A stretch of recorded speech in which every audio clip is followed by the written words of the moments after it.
Hi, my name's Aaron Steinman and this is Sandy Prater. How are you guys? We've just about finished up our trip here through Ladakh. We rented our bikes through Gurmat at Ladakh Bike Rental. And I just have to say, if you're thinking about coming to the area, there's probably only one person you want to deal with, and that's Ladakh Bike Rental in Gurmat. From the first email to turning up here, to getting picked up from the airport, to organising permits, to everything, the service was amazing. It was fantastic. And the other great thing about this outfit is being able to stay here for the first night. So your bike's here, you can pack it up, you can do everything, and you're not having to come from a hotel to a bike rental place, the to and from and stuff like that.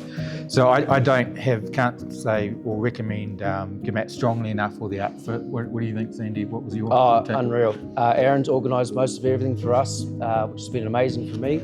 I've been tagging along and doing everything alongside of Aaron here. But back to the service side of things, Gurmat and the whole crew here has just been absolutely exceptional. The bikes have been amazing. They've been comfortable, amazing, safe, and I tell you what, they're quite surprising.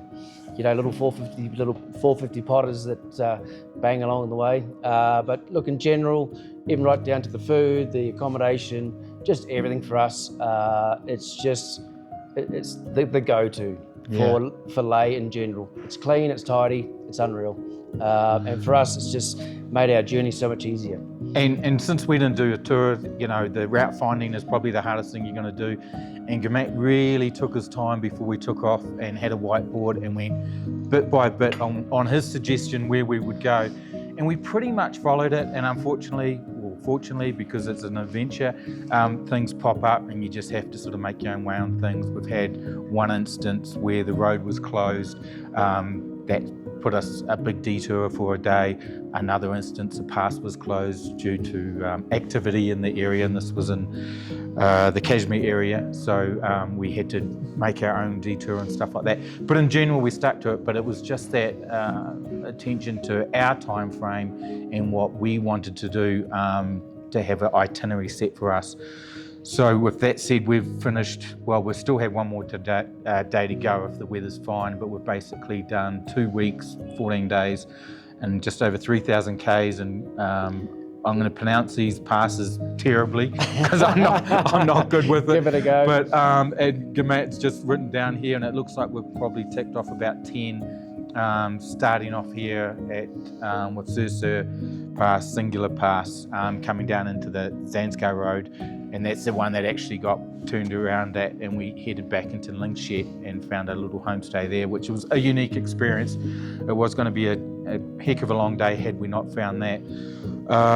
Then we carried on to over Zojala Pass towards Sereniga. Man, I tell you, my pronunciation is going to be terrible. That was over Zojala Pass. So we went into Kashmir, and one of our goals from our friends had suggested Sach Pass. So we ended up going to Kishta and then Kishwar and then Killa, and then crossing Sach. How would you rate that compared to the other passes? Out of, how many have we done? 10, 11 passes. It was up there with being the best that I've ever seen. I've mountain biked around the world. This is my first trip to India. Sach Pass was absolutely amazing. Would I do it again? Guaranteed. Yeah, I think so. There was just the lack of traffic on it. We were the only ones there. We normally get up pretty early and on the road by 6 or something. Sach Pass was ours. But yeah, we had it to ourselves, and we've picked the right time of year to come, I believe, like June. So there's still snow on the hills, there's still snow surrounding you, but the passes are pretty much open. So I think that's pretty important as well. Sach Pass, we ended up doing a bit of a loop around and coming up through Manali and going through the tunnel, and then there's 2 passes up after Manali, which I'm going to butcher those names. But that's okay. Yeah. Bachelor Pass, and there was another one, and then it was a long day. We ended up staying in Pang, which was a small little place. And again, because our itinerary got kind of put off, we just started to have to make up where we're going to end up towards the end of the day, because we were just offset. And then the way we ended up was coming back here just as a pit stop and sort of regrouping for a night, and then heading over to Hanley and yesterday doing La, which is, it's a box ticks. It's the highest pass, as everyone knows. Not necessarily a great pass in itself, and a very, I don't know, I hate to say boring because nothing's boring here, but an easy pass up there and back. The pass before it's probably better, but again, a box tick, and if that's what you're into. But I wouldn't compare it to anything like the Sir or the Sach or anything like that as far as that goes. Cruisy course. And then ended up at Pangi Lake, and then today over Changla Pass, and I have to say, one of the things that you can never take anything for granted here, and it's easy to get blasé on it. We've done all these passes, and I think we both got up this morning going, it's an easy 4.5, 5 hour day for us, zip over the pass. Then going up there and it starts to snow on you, and you're like, it's at 17,500 feet, you got to remember about that, you just... Yeah, so one thing for me was every morning we got up and we talked about safety and the bikes and what we were bloody into for the day and all the rest of it, but you've got to expect something. There's always a change. Expect the unexpected with every ride. Like today, we thought we were in for a cruisy ride. Before you know it, we're slushing around ice and snow, which was fantastic. We enjoyed that sort of stuff, and we survived. But that come back down to good bikes and good service, so... and a little bit of luck. So for us, that's pretty much a wrap, but that was 2 weeks, 14 days, 3 states, Ladakh, Kashmir and Himalayan Pradesh, and just over about 3,100 Ks. 3,100 Ks is all right. And we stayed upright most of the time. Job done. Job done. And thank you very much, guys. This was an amazing experience. For anybody out there that's seriously looking at renting bikes, hook these guys up. They'll look after you. The bikes that we rode were fantastic.